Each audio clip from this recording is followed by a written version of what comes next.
Hi there, everyone. This is Miss Hodge again.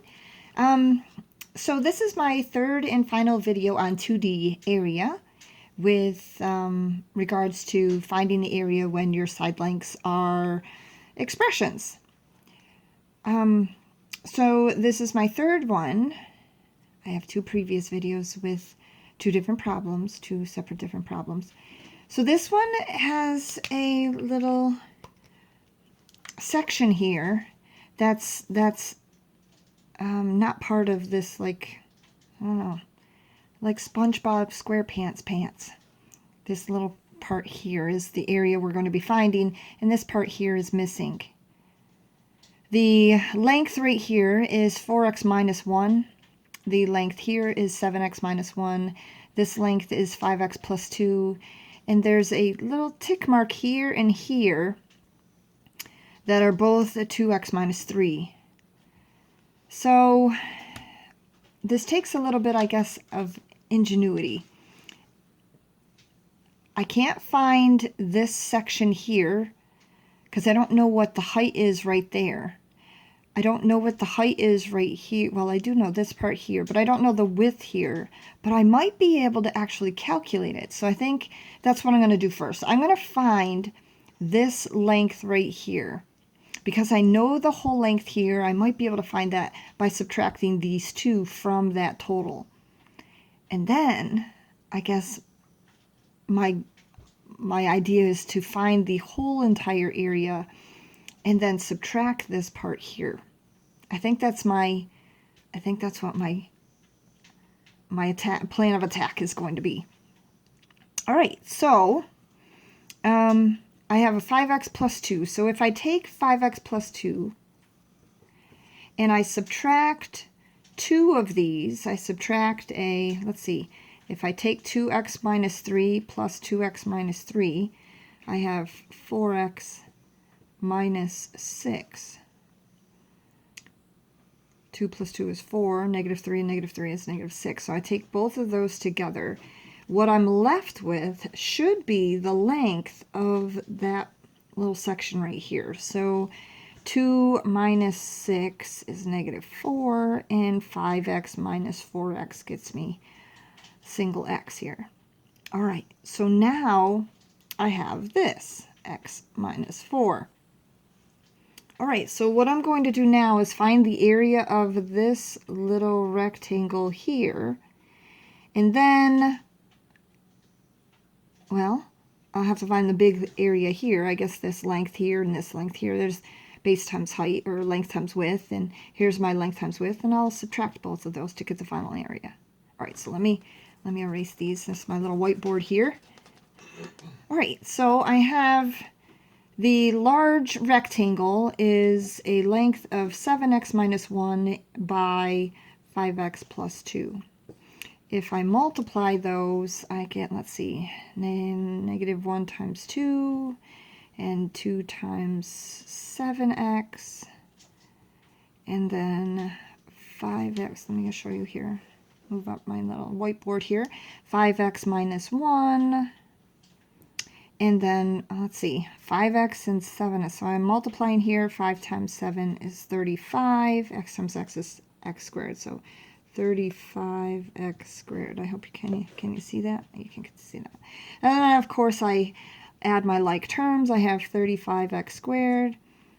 14 minus 5x, which is a 9.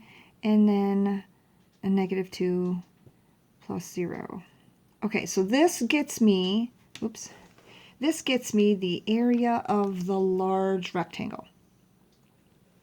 All right, so now let's find the small rectangle. So I have 4x minus 1 times my width here of x minus 4. So base times height, or length times width. There's my multiplication here. I'm going to multiply these. Okay, so a binomial times a binomial. I have a 4 terms, I guess, and then my middle terms will combine. That'll hopefully eventually get me to a trinomial for an answer for this little area here. Okay, so negative times a negative would be a positive. There's my 4. And then 4x times negative 4 there's my automatic 0, x times -1, and then x times 4x. So 4 times 1 gets me 4, and x times x is x squared.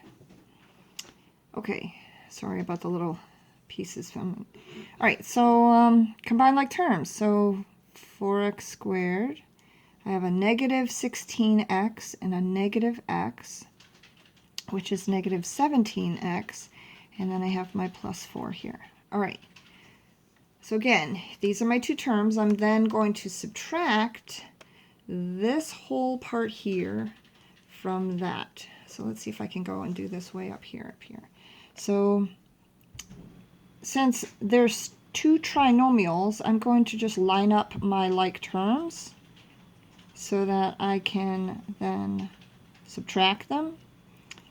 And it'll be set up sort of like a, let me write this down and talk at the same time is difficult. Almost like a system. When you go to do the subtraction of your system on the bottom here, this whole entire part is going to be subtracted from this 35x squared. So you pay attention to your signs here when you go to subtract. This will be changed to a, instead of a positive 4x squared, it'll now be a negative 4x squared. This negative 17x will now be a positive 17, and this positive will now be a negative. So I'm changing the signs of all of those. So let me go and show you how to do that. I'm just going to erase this on my whiteboard here and change the sign here and change the sign there. So try not to make a mistake here. All right, now I have all my like terms combined, or at least lined up. I'm about to combine them now. So 35x squared minus 4x squared will get me 31x squared. I have a 9 plus 17, both of those like terms. Right, what is that, 26? And then I have a negative 2 and a negative 4. A minus 2 and a minus 4 will get me minus 6. All right, so this, my friends, is my area of this shaded, no, that's not shaded, of this region right here that I have left over. All right, well, that concludes my 3 problems of algebra with 2D area. Enjoy!